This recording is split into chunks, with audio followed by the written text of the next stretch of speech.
एक अहम खबर से आगाह करते हैं। साहिवाल से एग्जीक्यूटिव एडिटर पाकिस्तान मलिक इमरान सगला की रिपोर्ट के मुताबिक Sahiwal fruit and vegetable association Sahiwal register की पुरवकार तकरीब मुनक्किद हुई, जिसमें शहर भर से सियासी, समाजी, कारोबारी, सरकारी शोबाजात से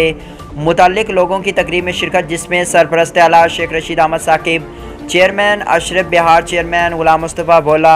जमात इस्लामी साहिवाल के अमीर तैयब महमूद बलोच, मुस्लिम लीग काफ के डिविजनल सदर Rai Abid Bashira, legal adviser fruit and vegetable association Chaudhry Ghulam Abbas Kamor, regulation officer municipal corporation Ishfaq Ahmed Khan Lodhi और दीगर अहदेदारों ने शिरकत की। तकरीब का इनेकाद fruit and vegetable association Sahiwal register होने पर एहतमाम किया गया। अल्हम्दुलिल्लाह साहिवाल में सिर्फ एक ही रजिस्टर एसोसिएशन है जो कि fruit and vegetable association Sahiwal है, जिसके president Mian Nadeem Rehmani, general secretary Mohsin Ghazi, senior vice president Malik Imran Sagla हैं।